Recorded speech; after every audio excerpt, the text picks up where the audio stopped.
Hey guys, welcome to Motoroids. My name is Amit and this, as you know, is the Speed 400 and we have done a short first walk around of this bike, but I have ridden it today and I know a lot more about this motorcycle, so probably you would want to know about it.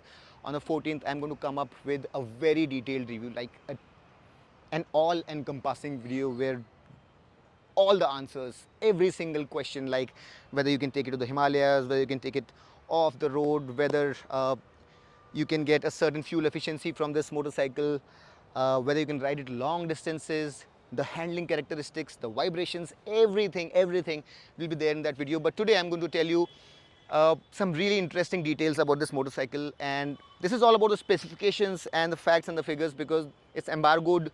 The reviews and opinions are embargoed until the 14th, so let's get going with that. And the first thing is quality. Despite the low pricing, the quality is very high in terms of the equipment, and these 43 big piston upside down forks, the 4-pot radially mounted calipers, 320 front discs, these tires, here you have the Apollo tires. All of these are high quality bits, and if you look at the finish, it's absolutely amazing. This exhaust is hydroformed and you don't have any welding marks here. The catcon has been very nicely concealed, beautifully uh, finished. You have these fins here, machined fins. Even the bolts are of very high quality. The casing has been finished in black color. All of these bits, this brushed aluminum, this heel guard, all of these things are finished beautifully. Even the chassis, if you look at it, there are no weld marks. So in terms of the finish and the quality, this segment has not seen something like this until now. And if you look at the switchgear also, the quality of the switchgear here is absolutely top notch. If you look at the headlight, these are the pilots. This is the DRL. On the top you have the low beam, the lower one is the higher beam, and you can control it two ways, and you can turn the pilot on and off and the DRL, and you have the day flasher as well. So it's really a unique kind of an LED unit, and it also has this Triumph logo, so looks very beautiful. LED blinkers, so the lighting is all LED. Now the mirrors here are bar end mounted, so typically you'd like to think that the visibility is not that good, but how good it is, I'll tell you once I'm done with the review and the embargo is lifted. I'm just teasing you a little bit. Now the ground clearance here is lower than a lot of other motorcycles. Is this a problem? Well, I'll be able to tell you when I'm doing the review, but what I can tell you today is that I have ridden it on a variety of surfaces, and it's for you to look at whether you see any marks on it or not. The seat height is 790 which is lower than most other motorcycles in this segment. I am 5 feet 10 inches, and as you can see, I can put my heels into the ground. There is an angle at my knees, and this goes down a fair bit once I am on board. So the shorter ones amongst you shouldn't have a problem. The seat height is not the longest in the segment, but you don't really have to swing a leg in a difficult manner over the rear seat. The length of the seat is not too much. You have this grab rail here. The quality of the paint and everything, as we saw at the launch also, is absolutely top notch. 13 liters of fuel tank, and you also get some really nicely done graphics as well. The Speed 100 emblem here, right here with the TR series engine emblem here, the Triumph branding here. So all of these graphics are also beautifully finished. This also comes with a traction control system which is switchable, and I'm going to tell you how the instrument console also works. So you have this speedo here and the tacho is here, and as you can see, the tacho markings are very small. And if you cycle through all the readouts, let me just remove it from the side stand. It's an LCD screen. So this is the traction control. To turn it on or off, you have to long press this I button here while the throttle is closed. like so. And you can cycle through it. You have the odo, 2 trip meters, then you have the instantaneous fuel efficiency, average fuel efficiency, and distance to dry, etc, etc. All of that is there. Here you have the gear indicator as well, and all the telltale lights, including the traction control light. The fuel filler cap is a hinged type, and just look at the key.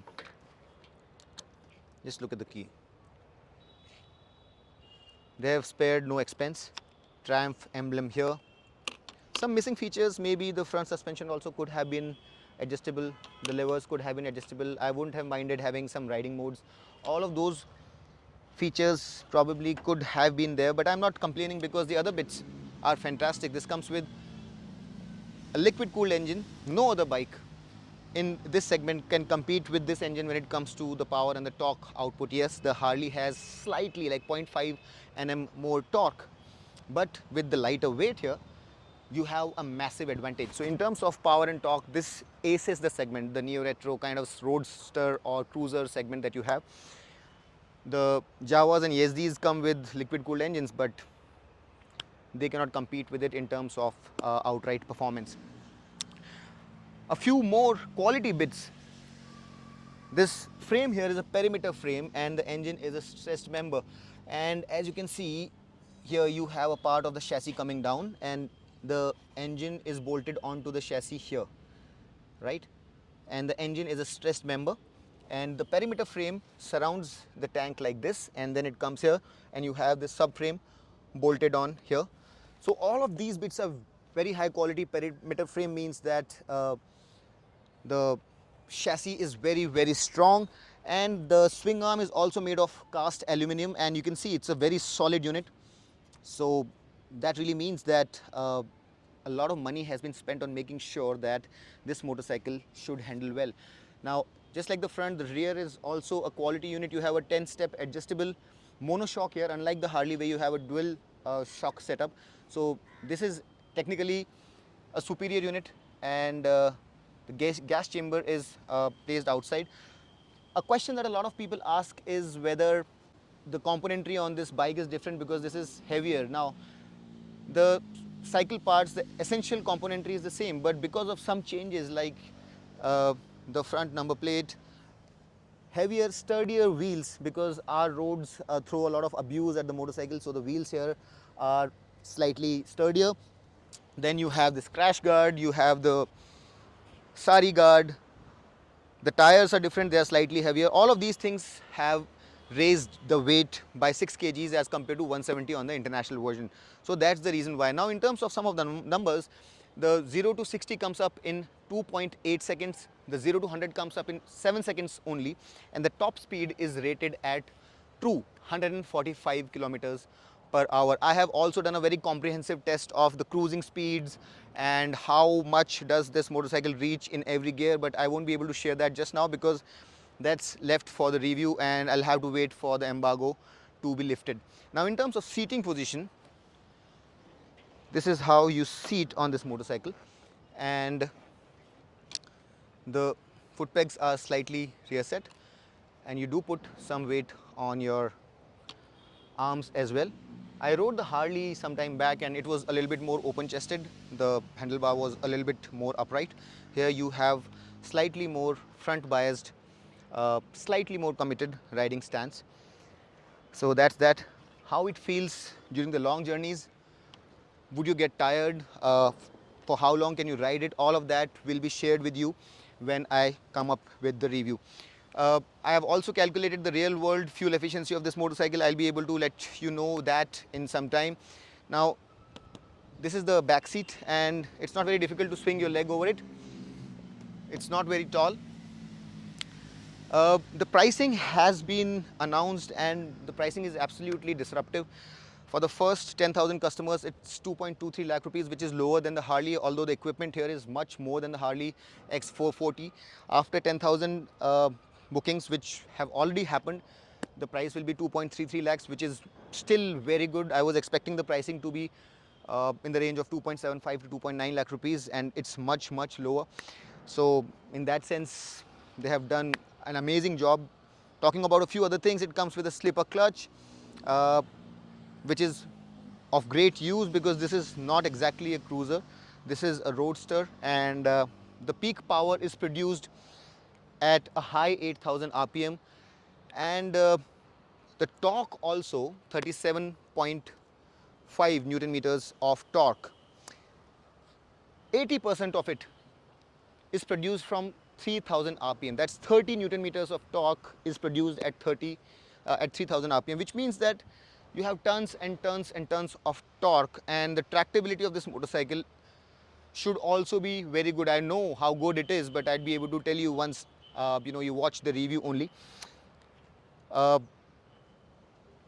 so in terms of the numbers, the tractability of this motorcycle should be good. There are 6 gears and 30 newton meters is available from 3000 rpm, which is very, very low. So very, very flat torque curves should be there. Now, whether there are vibrations, whether you can really ride it hard around the track, whether it's a proper sports bike or whether like it's meant only for the streets or the highway, whether it's a capable enough machine, whether the tires are good enough, all of that is something that I'll reserve for uh, the review. But here, what I can tell you is that the quality of the parts on this motorcycle, the paint and generally how it's finished, it does not make it look like a motorcycle which is priced at 2.23 or 2.33 lakh rupees. The componentry and everything, small bits like this brake lever here, if you look at it, it's finished beautifully well. So all of that really makes me be amazed. I have really not seen such a well finished motorcycle around this price range in a very long time. There always are some rough edges, but with this motorcycle it's really tough to fault. So I just rode this motorcycle. I was smiling when I got off it, and I have a lot to share with you, and I'll share all of that with you very, very soon. So stay tuned. On the 14th of July, you'll be able to understand this motorcycle inside and out, and I'll also put into perspective things which you would want to know about this motorcycle versus the Harley X440, because by then I'll be able to compare the two motorcycles in terms of my opinion as to how they ride as well. So I'll come up with that video also, so stay tuned for that as well. I really hope that this video was of some use to you, and if you liked it, hit the like button, subscribe to Motoroids, and until next time, this is Amit Changani signing off. Rev hard, rev free, and ride safe.